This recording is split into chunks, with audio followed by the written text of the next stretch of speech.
아니, 말도 안 되잖아. 한국에서는 원래 그래? 미국의 엘리트 학교로 전학 온 한 학생이 뉴욕 전체를 발칵 뒤집어 놓았습니다. 오늘 영상에서는 한국 전학생이 미국 엘리트 학교에서 어떤 기적을 만들어냈는지 그 숨겨진 이야기를 들려드리겠습니다. 안녕하세요. 저는 뉴욕의 명문 클레이튼 아카데미 학교를 다니고 있는 제이콥입니다. 클레이튼 아카데미는 뉴욕에서도 손꼽히는 명문 엘리트 학교로 입학하기도 어렵고 들어온 학생들은 하나같이 뛰어난 학업 성취도와 엄청난 열정을 가진 사람들이죠. 저 또한 그런 학생 중 한 명이고 리더십이 좋아서 운이 좋게 반장을 하고 있습니다. 사실 우리 반 친구들은 각자 목표가 확실하고 다들 공부도 잘해서 새로운 전학생이 온다고 해도 별로 큰 관심을 두지 않아요. 저희 반은 누구나 자기 일에 열중하는 분위기거든요. 그런데 며칠 전 저희 반에 낯선 얼굴이 나타났어요. 서준이라는 친구로 한국에서 전학을 왔다고 했죠. 서준은 첫날 살짝 긴장한 표정이었지만 조용하고 단정한 인상 덕분에 첫인상은 꽤 괜찮았어요. 클레이튼 아카데미에서는 전학이 거의 없는 일이기 때문에 사실 잠깐의 호기심은 불러일으킬 수 있었죠. 다들 그를 유심히 보긴 했지만 이내 각자의 일에 집중했어요. 그래도 서준은 조용히 제 뒤편 자리로 가서 앉았고 저는 그가 잘 적응하길 바라며 그저 반장으로서 인사 정도만 건넸습니다. 이곳 학생들은 누구에게든 관심을 크게 주지 않는 게 당연하니까요. 서준이 자리 잡고 나서도 교실은 늘 그렇듯 평온했어요. 하지만 서준이 우리 반에 들어온 후 맞이한 첫 번째 수학 시간은 아직도 생생하게 기억납니다. 클레이튼 아카데미에서 수학 수업은 언제나 흥미진진한 순간이죠. 사실 이곳에서는 수학을 특히 중시하는 분위기예요. 수학을 잘하면 상위대학에 진학할 기회도 더 많아지고 학교의 자랑거리가 되기도 하니까요. 그래서인지 우리 반은 수학 실력자들이 많고 서로 경쟁도 치열해요. 다들 수학 시험을 치를 때면 자존심이 걸린 일처럼 온 신경을 다 쏟곤 하죠. 수학 선생님이 교실로 들어오셔서 곧바로 칠판에 복잡한 방정식을 적기 시작했어요. 모두들 쳐다보며 또 퀴즈인가 하는 표정을 지었죠. 오늘은 조금 도전적인 문제를 풀어볼 겁니다. 선생님이 말씀하셨어요. 칠판에 적힌 문제는 4차 방정식이었는데 꽤 까다로워 보였습니다. 저도 이 문제를 보고는 조금 긴장할 정도였으니까요. 다들 진지한 표정으로 문제를 바라보며 한 명씩 계산기를 꺼내기 시작했어요. 클레이튼 아카데미에선 계산기를 쓰는 것이 일반적이죠. 복잡한 문제를 푸는데 유용하고 실제 시험에서도 사용할 수 있기 때문에 문제풀이 속도를 높이기 위해 꼭 필요합니다. 저도 계산기를 꺼내 준비했지만 그때 문득 새로 온 서준의 모습이 눈에 들어왔어요. 서준은 다른 친구들처럼 계산기를 꺼내지 않고 그저 문제를 유심히 들여다보고 있었거든요. 마치 이 복잡한 문제를 곰곰이 생각해보는 듯 했어요. 저는 그가 아마 계산기 사용이 익숙지 않은 건가 싶어 잠시 신경을 끊으려 했지만 또 괜히 서준에게 시선이 가더군요. 평소 수학 문제를 풀 때 계산기를 쓰지 않으려는 학생은 거의 없거든요. 서준이 유독 조용히 앉아 있으니 저도 궁금함을 느꼈던 것 같습니다. 잠시 후 저는 다시 문제풀이에 집중했지만 저만 그런 것이 아니라 교실 앞에 서 있던 수학 선생님 역시 서준 쪽을 힐끗 보고 계시는 게 느껴졌어요. 선생님도 서준이 계산기 없이 문제를 풀려는 것에 살짝 놀라신 듯한 표정이셨죠. 저도 뭔가 이상하다 싶어 다시 서준 쪽을 쳐다보니 그는 정말로 연필을 들고 문제를 풀기 시작한 거예요. 계산기를 꺼내지 않고도 뭔가 빠른 속도로 연산을 하는 것처럼 보였습니다. 정말 암산을 하는 건가 싶을 정도로요. 그 순간 서준의 손이 쉴 새 없이 움직이며 종이에 무언가를 적어나가는 걸 보니 어쩐지 감탄이 나오더군요. 정말로 계산기 없이 이 문제를 풀려는 건가? 저도 반장으로서 다른 친구들에게 모범을 보여야 한다고 생각하긴 했지만 암산으로 이런 복잡한 방정식을 푸는 건 상상도 못할 일이었으니까요. 다른 친구들도 눈치를 챘는지 조금씩 서준 쪽을 힐끔거리며 웅성거리기 시작했어요. 마침내 서준이 마지막으로 연필을 내려놓더니 답을 적어내고는 수학 선생님 쪽을 바라봤습니다. 선생님께서 천천히 서준의 답을 확인하시더니 크게 말씀하셨습니다. 정답이야. 그 순간 교실 안이 순식간에 조용해졌습니다. 모든 시선이 서준에게로 쏠렸고 모두들 약간의 충격과 놀라움이 섞인 표정을 짓고 있었어요. 계산기 없이도 그 복잡한 문제를 풀어낸 친구를 본 건 처음이었거든요. 수학 선생님께서 흥미롭다는 듯 서준에게 한국에서의 수학 교육 방식에 대해 물어보셨고 서준은 살짝 부끄러워하면서도 차분히 설명했어요. 한국에서는 주로 암산이나 연산 연습을 많이 해요. 덕분에 이 정도 문제는 머리로도 어느 정도 풀 수 있게 된 것 같아요. 서준의 말에 모두들 또 한 번 놀랐습니다. 미국에서는 계산기를 자유롭게 사용하는 게 기본이라 암산만으로 어려운 문제를 푼다는 개념 자체가 저희에게는 꽤 낯선 일이었거든요. 저 역시 서준의 말에 큰 충격을 받았습니다. 계산기 없이 그런 문제를 푸는 건 상상도 못 해본 일이었으니까요. 그 후로 우리 반에서는 서준에 대한 작은 소문이 돌기 시작했습니다. 한국에서 온 전학생, 계산기 없이 복잡한 수학 문제를 풀었대. 정말 대단한가 봐. 친구들 사이에서는 서준에 대한 호기심이 커져만 갔고 다들 그를 조심스레 바라보며 수학 시간마다 그의 실력을 주목하는 분위기가 형성되었어요. 그리고 저 역시 서준에게 조금씩 관심을 가지게 되었습니다. 평소 자기 일만 하던 반 친구들마저 서준의 수학 실력에 놀라워하는 모습이 인상적이었거든요. 그 후로 서준은 우리 반에서 그저 평범한 전학생이 아닌 특별한 존재가 되어갔습니다. 서준이 계산기 없이 복잡한 수학 문제를 풀어내고 난 후 학교에서는 작은 소문이 돌기 시작했습니다. 한국에서 온 서준이라는 전학생이 4차 방정식을 암산으로 풀었대. 클레이튼 아카데미는 뉴욕에서 손꼽히는 엘리트 학교라 경쟁이 치열한 탓에 이와 같은 일은 금세 이슈가 되곤 하죠. 평소 수학에 관심 없던 학생들조차 서준의 실력에 흥미를 느끼기 시작했습니다. 사실 저도 전학 첫날 서준이 보여준 실력에 적잖이 놀랐어요. 계산기를 사용하는 게 당연한 이곳에서 서준은 머리로 빠르게 연산하며 문제를 해결했으니까요. 그가 과연 어떤 학생인지 궁금했지만 저보다도 훨씬 큰 충격을 받은 친구가 있었으니 바로 첸이었습니다. 첸은 중국에서 이민 온 학생으로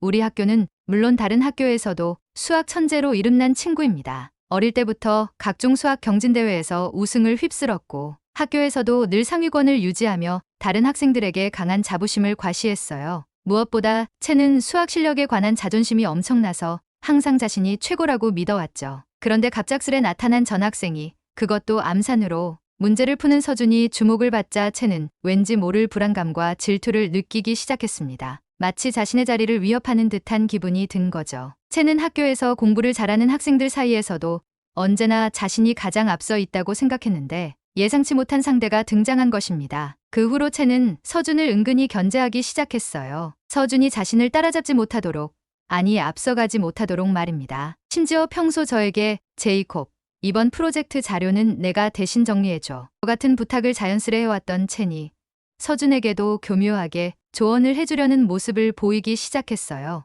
예를 들어 서준이 학급에서 문제를 푸는 모습이 보이면 첸은 일부러 들리게 말했습니다. 서준, 계산기를 쓰지 않으면 이 문제는 어려울 텐데 이게 훨씬 빠르니까 한번 써봐. 마치 자신의 방식이 우월하다는 듯 서준에게 계산기를 쓰라고 은근히 권하는 것이었죠. 그리고 서준이 그 권유를 가볍게 넘기기라도 하면 첸의 눈빛은 어딘지 모르게 날카로워지곤 했습니다. 며칠 후 학교에서는 마침 뉴욕 전역의 수학 경진대회에 참가할 학생을 선발하기 위한 공지가 나왔습니다. 이 대회는 뉴욕 내 엘리트 고등학교들이 모여 실력을 겨루는 권위 있는 대회로 한 학교당 단 2명의 대표 학생만이 참가할 수 있는 자리였어요. 클레이튼 아카데미는 이 대회에서 매년 상위권을 차지해왔고 대표로 선발되는 것은 학생들에게 큰 명예로 여겨졌죠. 학교에서는 교내 대표를 선발하기 위해 우선 지원자들을 대상으로 시험을 한 차례 치르기로 했습니다. 수학에 자신 있는 학생들이 대거 지원했고 첸은 물론 서준도 참가하기로 했어요. 대표 선발 시험 날이 되자 교실은 아침부터 긴장감으로 가득 찼습니다. 저와 다른 친구들도 교실에 모여 시험에 응시하는 친구들을 응원했어요. 시험은 제한 시간 내에 최대한 많은 문제를 풀어내는 방식으로 진행되었고 시험 문제가 매우 난해하게 구성되어 있어 웬만한 실력으로는 시간 안에 풀기 어려운 수준이었습니다. 모든 학생이 시험지에 집중하며 총력을 다했고 특히나 서준과 첸의 모습이 인상적이었습니다. 첸은 능숙한 손놀림으로 계산기를 빠르게 다루며 문제를 풀어갔고 마치 자신이 학교 대표가 될 것이라는 듯 강한 자신감이 느껴졌습니다. 반면 서준은 여전히 계산기 없이 문제에 집중하며 암산으로 문제를 풀어내고 있었죠. 시간이 지나면서 서준의 침착한 모습에 일부 친구들이 감탄을 보냈지만 첸은 이를 흘끗 보며 더욱 속도를 내기 시작했습니다. 마치 서준보다 빠르게 풀어야만 자신의 우위가 입증되는 것처럼 자신을 채찍질하듯 문제풀이에 열중했습니다. 시험 시간이 거의 다 끝나갈 무렵 서준과 첸은 거의 동시에 마지막 문제를 마쳤고 곧 시험이 종료되었습니다. 교실 안은 엄청난 긴장감으로 가득 찼습니다. 모든 학생들이 숨죽여 시험 결과가 발표되기를 기다렸고 결국 선생님께서 시험 성적을 발표하셨습니다. 이번 대회에 클레이튼 아카데미를 대표할 학생은 서준과 첸입니다. 서준과 첸의 이름이 호명되는 순간 교실 안은 환호로 가득 찼습니다. 하지만 첸의 표정에는 그리 기쁜 감정이 읽히지 않았어요. 자신과 동등한 위치에서 경쟁할 서준을 더는 무시할 수 없다는 생각이 들었기 때문인지 첸은 서준을 바라보며 오히려 차가운 표정을 지었습니다. 친구들이 서준에게 축하 인사를 건네자 첸은 교묘히 대화를 피하며 뒤로 물러났어요. 서준이 친구들로부터 칭찬을 받는 순간에도 첸은 이를 지켜보며 속으로 더욱 견제하는 눈빛을 띄웠습니다. 서준과 나란히 학교 대표로 선발되었다는 사실이 왠지 모르게 기분이 상했기 때문이었죠. 이후로 첸은 서준을 마주칠 때마다 일부러 이런저런 질문을 던지며 그의 방식을 폄하하는 듯한 말을 하곤 했습니다. 서준, 너도 계산기를 쓴다면 문제를 더 빠르게 풀 수 있을 거야. 다음 대회에서 좋은 성적을 얻으려면 빠른 게 중요하지 않겠어? 첸의 말투에는 어딘가 조소가 담겨 있었고 서준의 실력을 은근히 깎아내리는 태도였죠. 서준은 첸의 태도에 크게 반응하지 않고 차분하게 넘겼지만 첸은 그런 서준을 보며 더욱 질투심을 느끼는 듯했습니다. 어쩌면 첸은 학교에서 늘 자신이 최고라는 생각에 익숙했기 때문에 새롭게 떠오른 서준을 견제하며 자신의 자리를 지키고 싶어 했던 것 같습니다. 이제 대회까지 시간이 얼마 남지 않았고 두 사람은 각기 다른 방식으로 대회를 준비하기 시작했습니다. 첸은 자신이 서준보다 빠르고 정확하게 문제를 풀 수 있다는 걸 증명하고 싶었고 서준은 그런 첸을 크게 신경 쓰지 않는 듯 보였죠. 과연 이 둘의 대결이 대회에서 어떤 결과로 이어질지 저는 물론 친구들 모두가 큰 기대와 긴장감 속에 두 사람을 바라보게 되었습니다. 드디어 뉴욕 전역의 수학 천재들이 모이는 수학 경진대회 날이 다가왔습니다. 서준과 첸은 클레이튼 아카데미를 대표해 나란히 대회에 참가하게 되었고 저희 반 학생들 모두가 그들의 성과를 기대하며 응원했어요. 대회장은 도시의 여러 엘리트 학교에서 모인 학생들로 붐비고 있었고 두 사람은 각자 다른 방식으로 준비를 하며 대회장에 들어섰습니다. 대회는 제한 시간 안에 가장 많은 문제를 정확하게 푸는 방식으로 진행됐습니다. 문제 난이도가 점점 어려워지는 만큼 참가자들은 시간이 지날수록 속도와 정확도를 모두 신경 써야 하는 상황이었죠. 이번 대회는 특히 상위권 대학 입학 심사에도 중요한 요소로 평가받는 대회였기에 학생들 모두 평소와는 다른 긴장감을 느끼고 있었습니다. 경기가 시작되자마자 첸은 자신의 속도와 실력을 과시하듯 계산기를 능숙하게 다루며 빠르게 문제를 풀어 내려갔습니다. 그는 옆에 있는 서준을 의식하며 자신의 능력을 보여줄 기회라고 생각했어요. 마치 서준보다 훨씬 빠르고 효율적으로 문제를 풀 수 있다는 걸 증명하려는 듯 점점 더 속도를 내기 시작했죠. 첸의 손놀림은 점점 빨라졌고 마치 이 대회에서 꼭 우승해야 한다는 의지가 그에게서 뿜어져 나오는 듯 보였습니다. 반면 서준은 여느 때처럼 차분하게 문제에 집중했어요. 그는 여전히 계산기를 사용하지 않고 암산을 통해 문제를 풀어나가고 있었고 주변의 시선이나 첸의 속도에 전혀 흔들리지 않는 모습이었죠. 서준의 침착한 모습은 처음엔 별다른 주목을 받지 않았지만 그가 복잡한 문제들을 하나씩 해결해 나가자 관중들 속에서 속삭임이 퍼지기 시작했습니다. 계산기 없이 저렇게 풀다니 도대체 저 친구 누구야?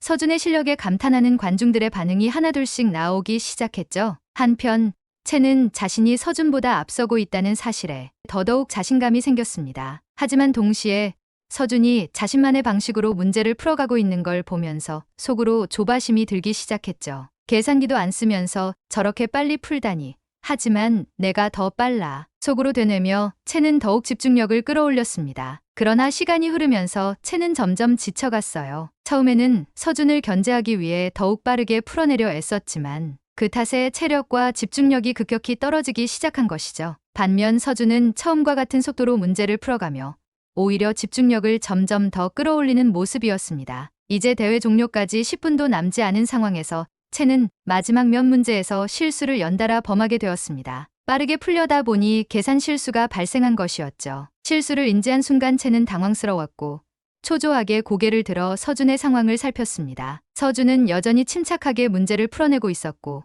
그의 실수와 무관하게 자신의 길을 걸어가는 듯한 모습이었죠. 첸은 순간 굳은 표정으로 다시 문제에 집중하려 했지만 마음이 쉽게 진정되지 않았습니다. 서준의 침착함과 꾸준한 속도에 위축된 탓에 초조한 마음이 그를 더 흔들어 놓았어요. 서준이 내 자리를 빼앗아가는 걸까 하는 불안감이 머리를 스쳤고 그 불안감은 첸을 끝까지 괴롭혔습니다. 경기 종료가 몇 분 남지 않은 순간 서준은 마지막 문제까지 성공적으로 풀어내며 시험지에 펜을 내려놓았습니다. 마침내 대회 시간이 종료되었고 모든 참가자들이 시험지를 내려놓는 순간 대회장에는 묘한 긴장감과 침묵이 흘렀습니다. 대회가 끝나고 난 후 심사위원들이 채점에 시간이 걸린다며 며칠 후에 최종 우승자를 발표한다고 했죠. 우리 반 친구들은 물론 서준과 첸도 결과 발표 날을 기다리며 초조해졌습니다. 그런데 대회가 끝난 뒤로 첸의 태도가 정말 묘하게 변했습니다. 사실 첸은 대회 마지막 부분에서 실수를 몇 번 했어요. 저도 그걸 옆에서 똑똑히 봤죠. 그렇지만 첸은 마치 그런 일이 없었던 것처럼 굴며 이번 대회 우승은 당연히 내 거야라며 으스대기 시작했습니다. 겉으로는 평소처럼 자신감 넘치는 척했지만 어딘가 자존심 때문에 허세를 부리는 게 느껴졌어요. 우리 반 친구들도 은근히 눈치를 챘는지 첸의 말을 흘려듣고는 조용히 웃곤 했죠. 서준에게도 첸은 슬쩍 으스대며 말했어요. 서준, 넌 이제 막 전학 와서 잘 모를 테지만 이 대회는 내가 여러 번 우승한 경험이 있거든. 이번에도 내가 우승할 거야. 내가 열심히 했으니 좋은 경험이 됐을 거라고 생각해. 그 말에 서준은 그냥 묵묵히 웃으며 고개를 끄덕였지만 저는 옆에서 서준이 살짝 어이없어하는 표정을 지었던 걸 봤어요. 첸의 이런 모습이 며칠 동안 계속됐습니다. 친구들 앞에서 대놓고 이번 대회 우승 트로피는 벌써 내 거나 다름없어라고 하며 자랑하듯 말하는 겁니다. 하지만 가까이서 그를 지켜보던 제 입장에서는 첸이 사실은 속으로 불안해한다는 걸 느낄 수 있었어요. 실수 몇 개가 시험 성적에 영향을 미쳤다는 걸 그도 잘 알고 있었을 테니까요. 마치 자존심 때문에 인정할 수 없다는 듯한 태도였어요. 평소 실수 없는 완벽주의자였던 첸에게 이번 대회가 큰 부담이 된 것 같았습니다. 며칠 뒤 드디어 결과 발표 날이 찾아왔어요. 학교 방송으로 학생들이 모두 강당에 모이라는 안내가 나왔고 저희 반 친구들도 다 함께 강당으로 향했습니다. 첸은 당연히 자신이 우승할 거라는 표정으로 서준에게까지 내가 우승할 때 축하해줘야 한다 라고 말하더군요. 하지만 저는 옆에서 첸의 말투에 살짝 떨림이 있다는 걸 느낄 수 있었어요. 마치 자신의 자존심을 지키려고 애쓰는 모습이랄까요. 결과 발표가 시작되자 강당 안은 완전히 조용해졌습니다. 선생님께서 드디어 마이크를 잡고 대회 우승자를 발표했습니다. 이번 수학 경진대회의 우승자는 클레이튼 아카데미의 서준 학생입니다. 순간 강당 안에서 환호와 박수 소리가 터져 나왔어요. 저희 반 친구들도 다들 서준을 향해 축하를 보내며 신이 났습니다. 그런데 정작 옆에 있던 첸은 그 순간 얼어붙은 듯이 굳어 있었습니다. 그가 결과 발표 전 며칠 동안 자신감 넘치는 척 말했던 모습이 순간적으로 무너지는 것처럼 보였어요. 첸은 평소 자신감과 자부심이 강한 친구였는데 이번 우승자로 서준이 발표되면서 자신의 위치가 흔들리는 걸 느낀 것 같았습니다. 우승이 발표되고 한참 후에도 첸은 무거운 얼굴로 아무 말도 없이 자리를 떠났고 서준 역시 첸에게 말을 걸지 않고 있었습니다. 강당에서 나오는 길에 친구들은 여전히 서준에게 축하 인사를 건넸지만 첸은 혼자 조용히 걸어가며 고개를 숙이고 있었어요. 다음 날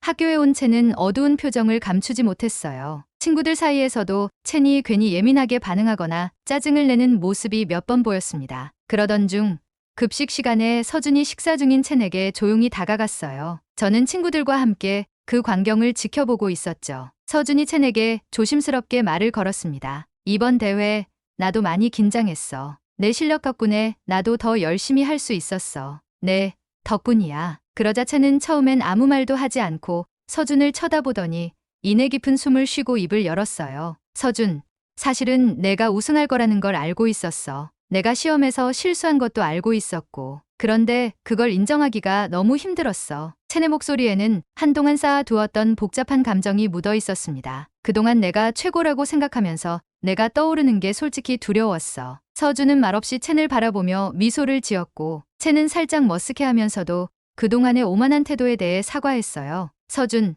나도 자존심 때문에 이상하게 굴었어. 미안해. 그제야 둘은 서로의 실력을 인정하며 진정한 친구로서 한 발짝 가까워진 것 같았습니다. 며칠 뒤 학교에는 또 하나의 엄청난 소식이 전해졌습니다. 바로 뉴욕타임즈의 서준의 대회 우승 이야기가 실린 거예요.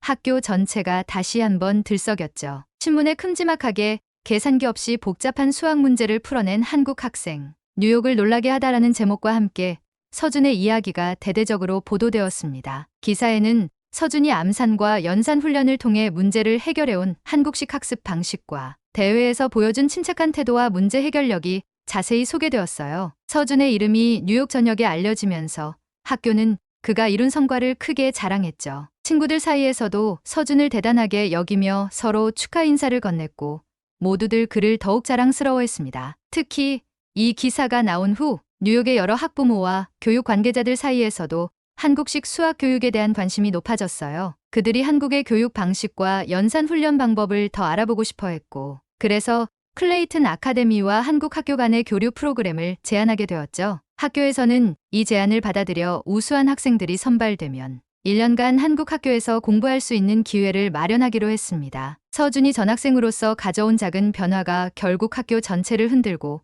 새로운 기회를 만들어낸 셈이었어요. 며칠 후 뉴욕타임즈에서 서준에게 인터뷰 요청까지 들어왔을 때 저는 그 소식을 듣고 얼마나 놀랐는지 몰라요. 서준은 인터뷰에서 한국의 수학 교육 방식과 자신의 학습 비결에 대한 질문을 차분히 대답했어요. 한국에서는 수학 문제를 빠르고 정확하게 풀기 위해 암산 훈련을 많이 해요. 이 대회를 준비하면서 저도 그 훈련이 큰 도움이 됐습니다. 서준의 이야기는 인터뷰 기사로 다시 한번 뉴욕타임즈에 실렸고, 뉴욕에서 한국식 교육법에 대한 관심은 더 높아졌죠. 친구들은 서준을 자랑스러워하며 그 인터뷰 기사를 서로 돌려보았고, 저 역시 반장으로서 어깨가 으쓱해졌습니다. 그리고 이 모든 변화를 가장 가까이서 지켜본 한 사람이 있었으니 바로 첸이었습니다. 결과 발표 직후에는 서준을 마주하기가 쉽지 않아 보였던 첸이었지만 뉴욕타임즈 기사 이후로는 점점 더 서준을 인정하게 된 듯 보였죠. 두 사람은 이제 더 이상 서로 견제하거나 의식하는 대신 선의의 경쟁자로서 함께 성장하기로 했습니다. 예전처럼 첸이 서준에게 깐족거리거나 견제하는 모습은 이제 사라졌고, 두 사람은 조용히 각자의 목표를 향해 나아가면서도 서로에게 좋은 자극이 되는 관계로 남게 되었죠. 그들이 가끔 서로에게 수학 문제에 대해 조언을 주고받는 모습을 보며 저는 두 사람이 이제는 진정한 라이벌이자 친구가 되었다고 느꼈습니다. 저와 친구들은 이 모든 일이 서준이 전학 온 날부터 시작된 게 믿기지 않았어요. 평범한 전학생처럼 보였던 서준이 우리 반에 영향을 주고 학교에까지 변화를 만들어냈으니까요. 마지막으로 서준이 저희에게 말했어요. 여기 와서 좋은 사람들을 만나고 덕분에 뜻깊은 경험을 많이 했어. 이번 대회는 앞으로도 나에게 큰 의미가 될 것 같아. 그의 말에 저희 모두 고개를 끄덕이며 응원의 마음을 보냈습니다. 오늘 사연이 재미있으셨다면 구독과 좋아요 부탁드립니다. 알림 설정하시면 매일 재미있는 사연을 빠르게 들으실 수 있습니다. 앞으로도 흥미로운 사연을 전해드리겠습니다. 이상 감동기부였습니다.